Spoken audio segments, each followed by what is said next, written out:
윌리엄 부스라고 이 19세기 말 영국에서 구세군을 이제 시작한 사람이 있습니다. 그래서 Salvation Army, 이 사람이 이제 19세기 말 또 20세기 초까지 활동을 했던 목회자였고, 또 복음을 전하는 자였고, 특히 가난한 자들과 어려운 자들을 참 열심히 도왔던 그런 사역자였습니다. 그런데 그가 이제 죽기 전에 20세기 초쯤에 한 인터뷰를 했는데, 그때 질문을 받았습니다. 이제 앞으로 오는 이 세대 가운데 특히 교회 안에 어떤 어려움이 올 것 같습니까? 그 질문을 받았을 때 그가 이렇게 대답했습니다. 다가올 시대에 교회가 직면할 가장 큰 위험은 다음과 같습니다. 성령이 없는 신앙, 그리스도가 없는 기독교, 회개가 없는 용서, 중생이 없는 구원, 하나님이 없는 정치, 또 지옥이 없는 천국. 다시 말해, 이 윌리엄 부스가 하고 싶어 했던 그 말은 뭐냐면은, 전도하는 그 일 자체가 어려운 것이 아니라 복음을 전하는 것만 힘든 것이 아니라 복음을 지키는 것, 교회 안에 복음이 변질되지 않는 것, 그게 가장 큰 숙제라고 말하고 있는 것입니다. 왜냐하면 저희가 잘 아는 것처럼 복음은 저희가 열심히 전파할 수 있으나 우리 안에 먼저 복음이 변질되어 있다고 한다면 아무리 열심히 전파한다 한들 하나님의 역사는 결코 나타나지 않을 것 같습니다. 그래서 유다서가 우리에게 전해주고 있는 메시지는 굉장히 강하지만 또 굉장히 또 명확합니다. 복음 안에서 너희가 정말 힘써 싸우라고 하는 것입니다. 너희가 부르심을 받았고 하나님의 사랑 안에서 또 그리스도를 위하여서 또 의해서 지킴을 받는 그런 존재이니 이제는 믿음의 도를 위해서 힘써 싸우라 라고 하는 그 서론을 저희가 지난주에 함께 봤습니다. 그리고 왜 도대체 그런 믿는 자들이 이 믿음의 도를 위해서 힘써 싸워야 되는가, 그 질문에 대해서는 4절에서 저희가 함께 살펴보았습니다. 왜냐하면 너희 안에 이미 가만히 들어온 몇 사람이 있는데 이 사람들은 방탕한 삶을 살면서 하나님의 은혜를 왜곡시키면서 또 복음을 변질시키면서 그렇게 너희 안에 자리 잡고 있다라고 이 유다가 경고를 하고 있습니다. 그래서 어떻게 보면 유다의 경고가 예수님께서 마태복음 7장에서 하신 말씀과 굉장히 흡사합니다. 마태복음 7장 15절에 예수님께서 이런 말씀하셨습니다. 우리 한 목소리로 읽도록 하겠습니다. 거짓 선지자들을 삼가라. 양의 옷을 입고 너희에게 나오나 속에는 노략질하는 이라. 이 양의 모습을 띠고 있는데 속은 일이다 라고 예수님께서 그렇게 말씀하셨습니다. 근데 문제는 이들이 그냥 외부에서 오는 것이 아니라 너희 안에서 이런 존재들이 나타나게 될 것이다 라고 지금 말을 하고 있는 것입니다. 그러면서 이제 이 유다서에는 5절부터는 구체적으로 도대체 이 교회 안에 복음을 변질시키고 하나님의 은혜를 왜곡시키고 또 방탕한 삶을 살고 있는, 또 다른 사람을 옳은 길로 이끄는 것이 아니라 다른 사람을 정말 멸망의 길로 이끌고 있는 사람들의 특징은 무엇인지를 5절부터 굉장히 구체적으로 특히 구약의 예를 들면서 하나하나 유다가 이렇게 이야기를 하고 있습니다. 특히 5절에서 7절까지는 이 구약 말씀을 보면은 과거에 존재했던 거짓 교사들, 또 하나님의 백성들 안에서도 하나님의 은혜를 변질시켰던 그 무리들에 대해서 이 유다가 언급하는 것을 볼 수 있습니다. 세 부류의 사람들이 나오는데 그 첫 번째 부류의 사람이 5절에 나오는 광야에서 죽었던 출애굽기 1세대입니다. 애굽에서는 나왔으나 가나안 땅엔 들어가지 못했던 출애굽기 1세대. 우리 5절 말씀 한 목소리를 한번 읽도록 하겠습니다. 너희가 본래 모든 사실을 알고 있으나 내가 너희로 다시 생각나게 하고자 하노라. 주께서 백성을 애굽에서 구원하여 내시고 후에 믿지 아니하는 자들을 멸하셨으며. 여기서 이 한 가지 주목해 볼 것은 5절에 보니까 이 한국말 성경에는 주께서라고 되어 있는데 사실 원어 그리고 영어 성경에는 Jesus라고 되어 있습니다. 그래서 애굽에서 하나님의 백성을 이끌어내신 분이 누구냐면은 예수님이신데, 또 구약을 대표하는 이 출애굽기 사건 그 속에서도 우리가 예수님의 은혜를 보게 되는 것이죠. 근데 이게 이 유다만 하는 말이 아니라 고린도전서 10장에 보면은 굉장히 비슷한 말을 사도 바울이 이야기를 합니다. 이 출애굽기 사건을 이야기하면서 또 광야 속에서 하나님께서 하나님의 백성을 이끄신 그 장면들을 보면서 이렇게 고린도전서 10장 4절에서 이 사도 바울이 이야기를 합니다. 우리 한 목소리로 읽도록 하겠습니다. 다 같은 신령한 음료를 마셨으니 이는 그들을 따르는 신령한 반석으로부터 마셨음에 그 반석은 곧 그리스도시니라. 그래서 이스라엘 백성을 정말 그 애굽 땅에서 이끌어내신 분이 예수님이시고, 또 아무것도 없는 그 광야 가운데 그들이 버틸 수 있었던 그 유일한 힘, 또 공급해주는 그 원천이 바로 예수님이었다라는 것을 이 성경은 분명하게 우리에게 말씀하고 있습니다. 근데 한 가지 문제는 이 출애굽했던 대부분의 사람들이 하나님의 은혜를 겪었고 또 하나님의 놀라운 능력도 봤는데, 두 눈으로 똑똑히 봤는데, 근데 정작 삶의 무게와 삶의 어려움 앞에서 계속적으로 불평하고 하나님을 원망하면서 출애굽은 했으나 가나안 땅에는 들어가지 못했습니다. 하나님의 은혜는 경험했으나 그 은혜로 인해서 변하지는 않았고, 결국에는 대부분의 이 출애굽기 1세대가 광야에서 죽고 말았습니다.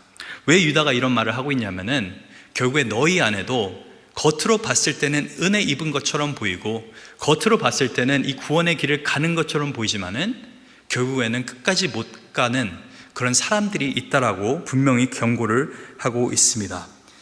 하나님의 능력과 은혜는 경험했지만은 하나님을 결국 신뢰하지 못해서, 믿지 못해서 가나안 땅 앞에서 그 거인과 같은 사람들, 그 모습들 때문에 하나님의 함께 하심을 잊고 살았던 그 출애굽기 1세대, 그것을 첫 번째 예로 유다가 듭니다. 그들의 예를 한번 봐라. 그들은 결국에 가나안 땅에 들어가지 못했고 오히려 광야에서 죽게 되었다, 멸망당했다라고 그렇게 경고를 합니다. 그 두 번째 부류의 사람은 자리를 지키지 않은 천사들입니다. 이 6절 말씀을 한 목소리로 한번 읽도록 하겠습니다.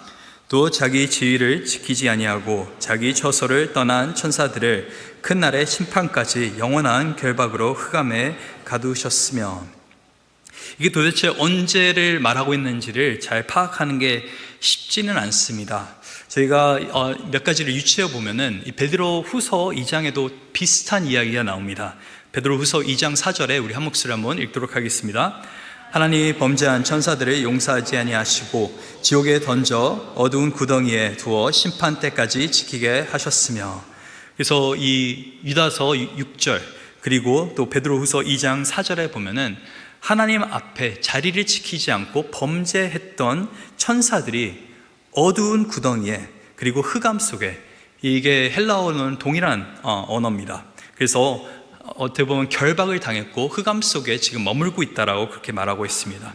그리고 특히 이 다른 곳을 또 베드로전서 3장의 이야기를 좀 유추해 봤을 때 어떤 분들은 이 천사들이 그 창세기 6장에 나와 있는 하나님의 아들들과 또 그 천사들이 어떻게 보면은 인간을 범하면서 했던 죄들을 말하는 거다라고 하는 사람도 있습니다.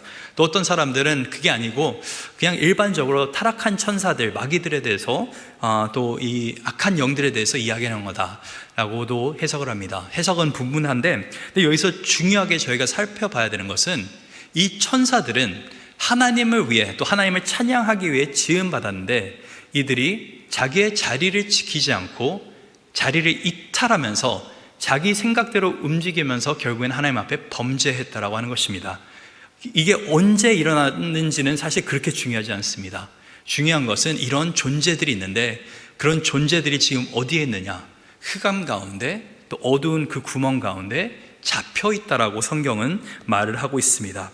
그들이 하나님을 배신하고 하나님의 말씀을 거역하고 그 배반의 결과는 무엇입니까? 바로 영원한 곳에 지금 잡혀있고 마지막 심판 때를 기다리고 있다는 것입니다. 그래서 이제 첫 번째로는 출애굽 1세대, 가나안 땅에 들어가지 못한, 하나님의 은혜는 누렸으나 정말 영광의 그 땅까지는 들어가지 못했던, 그 다음에 두 번째로는 정말 아름답게 지음받았지만은 자기의 자리를 지키지 못했던 천사들, 그리고 세 번째로는 이제 음란의 도시 소돔과 고모라와 그 주변 도시들에 대해서 유다가 말합니다. 오늘 본문 7절 우리 한 목소리를 읽도록 하겠습니다. 소돔과 고모라와 그 이웃 도시들도 그들과 같은 행동으로 음란하며 다른 육체를 따라가다가 영원한 불의 형벌을 받았으므로 거울이 되었느니라. 그래서 저희가 너무나 잘 아는 이 소돔과 고모라 얘기는 정말 이 도시는 하나님을 정말 인정하지 않고 완전 하나님의 그 계획과는 반대되는 그런 삶, 음란한 삶을 살았던, 결국에는 하나님의 심판을 받았던 그러한 도시들이었습니다. 근데 이 세 가지 구약의 예를 조합하면은 우리가 무엇을 배우게 됩니까? 지금 유다가 말하는 것은 지금 믿는 자들 안에 거짓 교사들, 또 복음을 변질시키는 이 사람들의 이 문제는 지금 현재의 문제가 아니라 과거에서부터 있었던 문제라고 말하고 있습니다.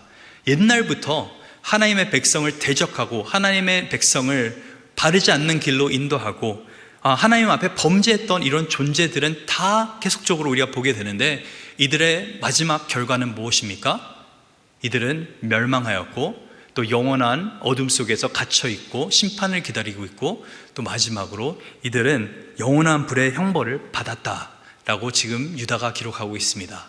무슨 말이냐면은 복음을 변질시키는 사람들, 또 정말 하나님의 은혜를 왜곡시키는 사람들은 결국에는 무서운 하나님의 심판을 받게 된다라고 지금 유다가 철저하게 경고를 하고 있습니다. 지금 이 세대에 저희는 정말 이단을 보면서 어떻게 저렇게 돈을 모으고 저렇게 왕성하게 활동을 하고 어떻게 저렇게 창창하게 사역을 할 수 있나, 어떻게 보면은 그들이 하는 그 사역이 우리가 하는 사역보다 더 위대해 보일 때도 있습니다. 아니, 이 땅에 어떻게 거짓된 교사들이 더욱더 유명해지고, 하나님께서 분명히 말씀하시는 것은 언젠가는 그들의 그 유명세, 그들의 인기, 그들의 위대함은 다 한순간에 무너지게 될 거라고 분명히 말씀하고 계시는 것입니다. 하나님 앞에 정말 바르지 않는 것들은, 더러운 것들은 결국에는 무너지게 되고 맙니다. 그래서 8절에 보니까 스스로 꿈을 꾸면서 육체를 더럽히면서 또 권위를 없이는 여긴 자들이 어떻게 되는지를 우리가 한번 읽도록 하겠습니다. 우리 8절 말씀 한 목소리 읽도록 하겠습니다. 그런데 꿈꾸는 이 사람들도 그와 같이 육체를 더럽히며 권위를 없인 여기며 영광을 비방하는다. 복음을 변질시키는 자들의 특징 중 하나가 뭐냐면은 권위를 없인 여긴다라는 것입니다. 그리고 자기의 꿈, 이 영어 성경에 보면은 relying on their dreams, 자기 스스로 꾸는 그 꿈을 의지하면서 그렇게 이들은 살아가고 있는 것입니다. 대부분의 이단 교주들은 하나님의 말씀을 분명히 말하는 것이 아니라 하나님에게 특별한 계시를 받았다, 나만 아는 무언가가 있다라고 그렇게 이야기를 합니다. 그래서 그런 진리를, 그 특별한 계시를 알기 위해서는 그 교주를 통해서 받아야 된다라고 그렇게 믿는 경우가 많이 있습니다.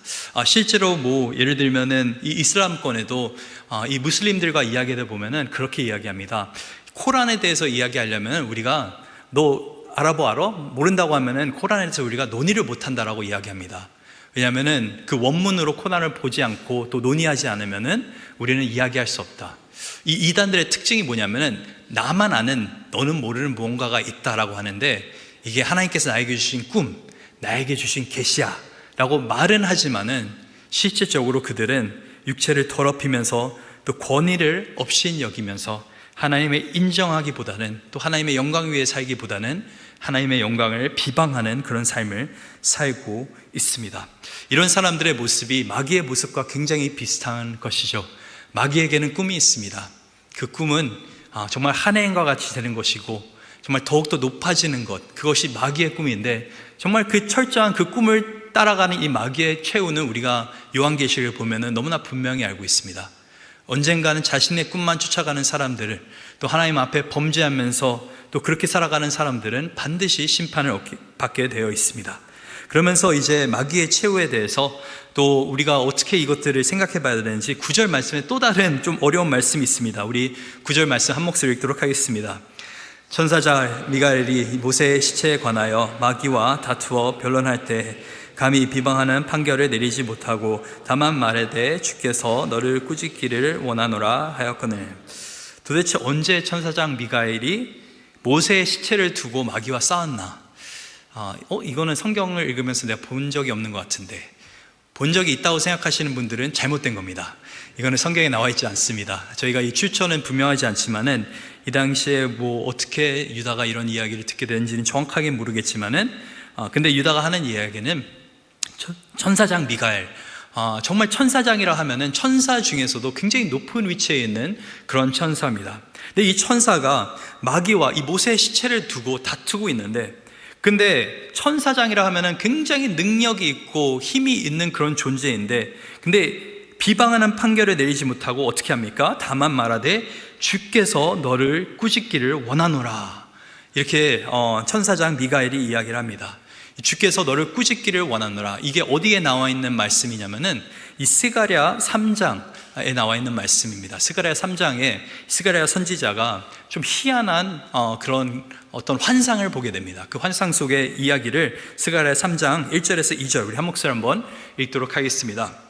대제사장 여호수아는 여호와의 천사 앞에 섰고 사탄은 그의 오른쪽에 서서 그를 대적하는 것을 여호와께서 내게 보이시니라. 여호와께서 사탄에게 이르시되 사탄아 여호와께서 너를 책망하노라. 예루살렘을 택한 여호와께서 너를 책망하노라. 이는 불에서 꺼낸 그슬린 나무가 아니냐 하실 때. 그래서 대제사장 여호수아라고 하는 인물이 하나님 앞에, 여호와의 천사 앞에 그렇게 서 있는데, 그 앞에, 그 옆에 누가 있냐면은 이 마귀가 있는 것입니다. 사탄이 있는데, 사탄이 자꾸 옆에서 야, 이 대제사장 여호수아 더러운 사람입니다, 죽여야 되는 사람이다 하고 자꾸만 대적하는 것입니다. 근데 이때 2절에 보니까 여호와께서 사탄에게 이르시되 사탄아 여호와께서 너를 책망하노라. 예루살렘을 택한 여호와께서 너를 책망하노라. 그래서 마귀를 책망할 수 있는 유일한 분은 누구십니까? 여호와 하나님이십니다. 이게 왜 중요하냐? 저희는 많은 경우 이단들과 자꾸만 붙으려고 하고 싸우려고 할 때가 있습니다. 근데 성경이 우리에게 가르치는 것은 이 이단과는 정말 이 신앙 안에 바로 잡혀 있지 않고 복음을, 그 본질을 왜곡시키고 그 본질을 비틀어 버리는 사람들은 상대하는 것이 아니라 그분들은 여호와께 맡기라는 것입니다. 여호와의 이름으로 책망해야 되는 것이고 또 예수 그리스도의 이름으로 책망해야 되는 거지 우리의 힘으로는 싸울 수 없다라고 하는 것입니다. 아무리 천사장 미가엘이라 하더라도 자기의 능력으로는 사탄을 당해낼 수가 없는 것입니다. 근데 여기에 굉장한 하나님의 비밀이 있습니다. 믿는 사람들의 능력은 스스로에게서 나오는 것이 아니라 예수 그리스도의 그 놀라운 이름에서 나오는 것입니다. 이 거짓 선지자들, 복음을 변질시키는 자들은 어떤 것을 믿냐면 스스로의 능력을 믿습니다. 내가 영적으로 뛰어나고 내가 뭔가 하나님의 놀라운 선물을 갖고 있고 내가 너에게 뭘 줄 수 있어라고 스스로를 드러내지만은 진짜 예수님의 제자는, 진짜 믿는 제자는 자기 자신을 드러내는 것이 아니라 예수님의 능력과 이름을 드러냅니다. 그래서 저희가 잘 아는 것처럼 이 마태복음 28장의 지상명령을 저희가 생각해 보더라도 예수님께서 뭐라 하셨습니까? 하늘과 땅의 모든 권세가 나에게 주어졌으니 이제는 가서 열방 가운데 제자를 삼으라. 왜냐? 내가 너와 함께 할 거니까. 믿는 자 안에는 놀라운 능력이 우리 스스로에게서 나는 것이 아니라 하나님의 함께하심, 성령님께서 우리 안에 내주하시는 것, 또 예수님의 그 권위로 인해서 우리가 오게 되는 것입니다. 우리가 삶 가운데 나를 드러내고 있는지 아니면 예수님의 능력을 의지하면서 살고 있는지를 좀 우리가 살펴볼 수 있기를 간절히 소망합니다. 저도 이제 목사로서 가끔씩 헷갈려 하는 것이, 어떤 때는 정말 말씀을 열심히 연구하고 증거할 때 가끔씩 오늘은 참 잘한 것 같다라고 생각 들 때가 있습니다. 근데 그럴 때일수록 제가 항상 기억해야 되는 것이, 사람을 변화시키는 것은 사람의 말이 아니라 결국에는 하나님의 말씀이라는 것. 만약 하나님이 누군가에게 은혜를 주셨다면 그거는 정말 하나님께서 주신 것이 내가 준 게 아니라고 철저하게 제 자신과 싸워야 되는 게 이 목회자의 일입니다. 근데 저희가 신앙생활을 하면서 조금 더 오랫동안 신앙생활을 한 분들이 자꾸만 다른 사람들을 가르치려고 하고 자꾸만 자기를 드러내려고 하는 그런 욕심이 있을 때가 있습니다. 그럴 때일수록 정말 벼가 더 익을수록 고개를 숙인다고, 우리가 더욱더 하나님을 드러내고 하나님께 온전히 그 영광을 돌리는 저와 여러분들 있기를 간절히 소망합니다. 그래서 이제 5절에서 10절까지는 정말 구약 말씀을 보면서 하나님을 대적했던, 또 복음을 변질시켰던 사람들이 어떻게 되었는가를 보게 되었는데, 또 11절에서부터는 그런 사람들, 공동체가 아닌 이제 각 개인에 대해서 이제 유다가 조금 이야기를 합니다. 세 부류의 사람이 나오는데, 또 다시 11절 말씀 우리 한 목소리로 한번 읽도록 하겠습니다. 화했을진저 이 사람들이여 가인의 길을 행하였으며 삭을 위한 발람의 어그러진 길을 몰려갔으며 고라의 폐역을 따라 멸망을 받았도다.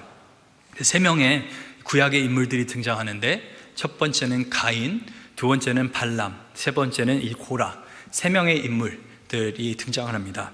가인은 저희가 너무나 잘 아는 것처럼 이 가인과 아벨, 이 창세기 4장에 보면은 가인은 어떤 죄를 범했냐면은 그냥 아우를 죽인 것이 잘못된 것이 아니라 하나님께서 가인에게 미리 경고하셨습니다. 야, 가인아, 내 마음 가운데 지금 화가 있다. 지금 불만이 쌓여 있다. 하나님께서 아벨의 제사는 받았지만은 가인의 제사를 받지 않으셨을 때 그 가인은 그 마음 가운데 그 불만, 그 화가 쌓여 있었는데 하나님께서 그걸 다스리라고 분명히 말씀하셨는데 그 화를 다스리지 않고 그 화 때문에 결국엔 아우를 죽이게 되었습니다. 가인이 범했던 죄는 무엇입니까? 하나님의 경고에도 불구하고 죄를 범했던 것, 그것이 가인의 죄입니다. 그 발람은 어땠습니까? 발람 또한 하나님께서 계속적으로 경고했습니다. 이 발락이라고 하는 사람이 특히 이스라엘 자손들이 모압 지역에 갔을 때 그 모압 사람들이 이스라엘 사람들을 좀 무서워했습니다. 왜냐하면 이 사람들은 애굽을 깨트리고 온 사람들이다 해가지고 굉장히 두려워해가지고 그 모압의 왕 발락이 뭘 했냐면은 이 발람 선지자를 섭외했습니다. 이 발람 선지자는 누구였냐면은 돈 받고 이 예언을 하는 사람이었습니다. 그런데 어떤 요구를 했냐면은 이 발락이 우리를 위해서 저 사람들에 대해 저주해 주세요. 이 이스라엘 백성들에 대해서 저주하는 그런 예언을 해달라고 이 발람 선지자에게 부탁을 합니다. 민수기 22장을 보면은.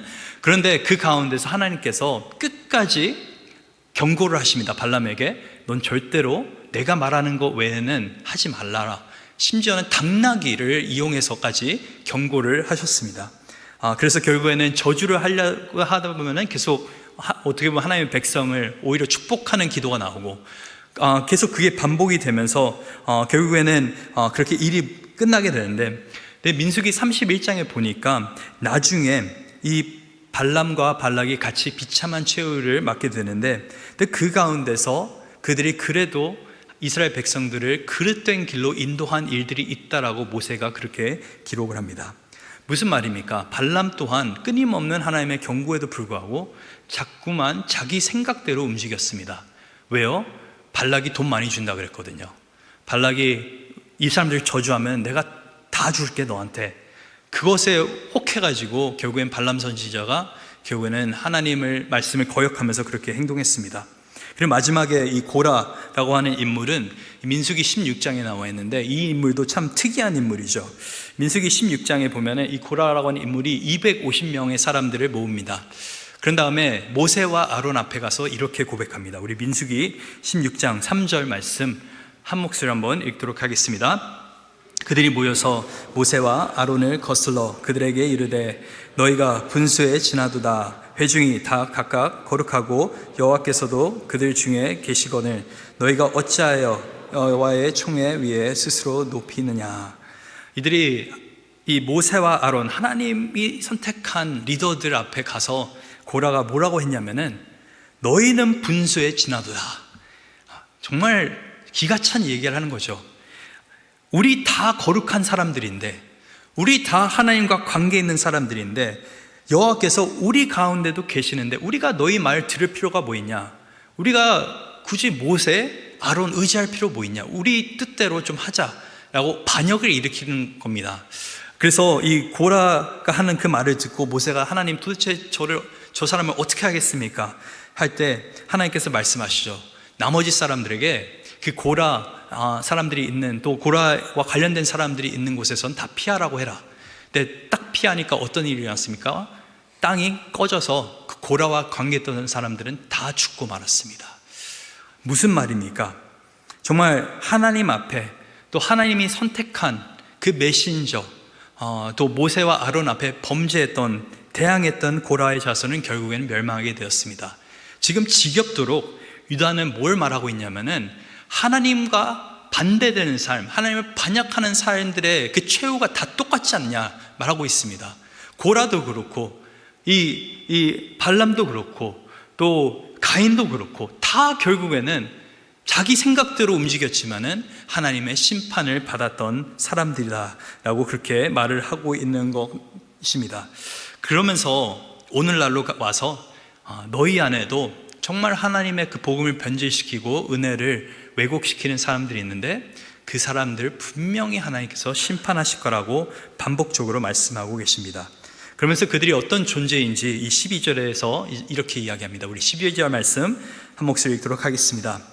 그들은 기탄이 없이 너희와 함께 먹으니 너희의 애찬의 암초요 자기의 몸만 기르는 목자요 바람에 불러가는 물 없는 구름이요 죽고 또 죽어 뿌리까지 뽑힌 열매 없는 가을 나무요.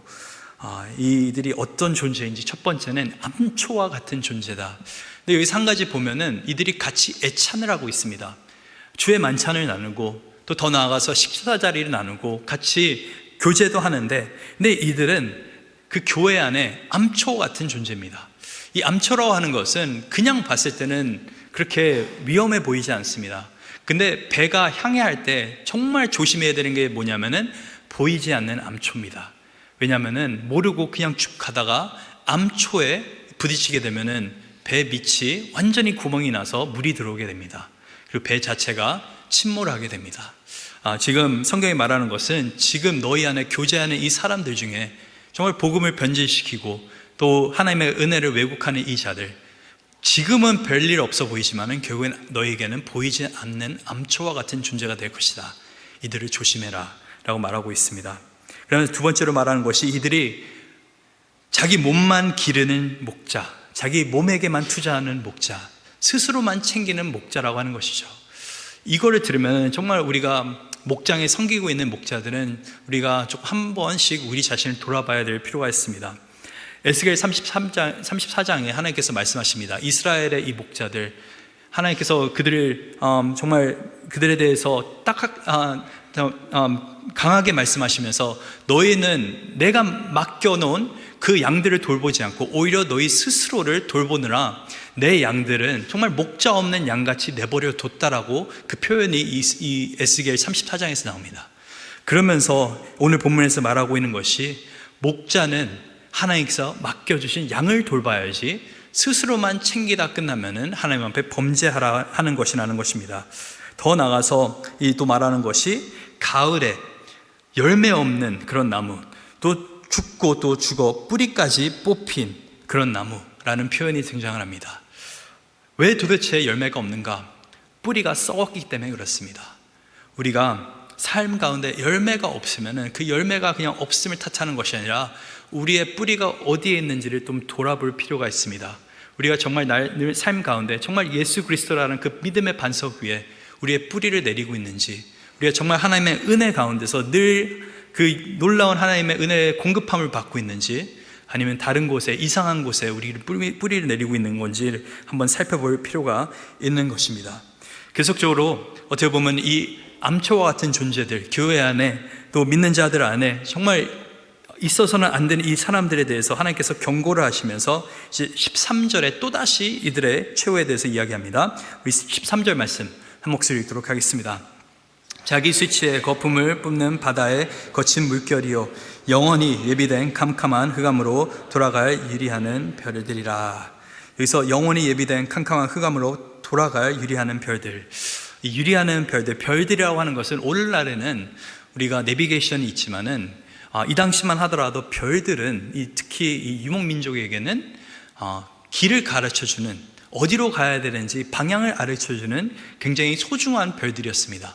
근데 이 별들이 지금 유리하는 별들이고 또 흑암에 들어갈 별들이라고 하는 것은 지금 이 교회 안에 들어온 이 거짓 선생들, 또 복음을 변질시키는 사람들이 다른 사람을 그릇된 길로 이끌고 있다라고 하는 것이죠.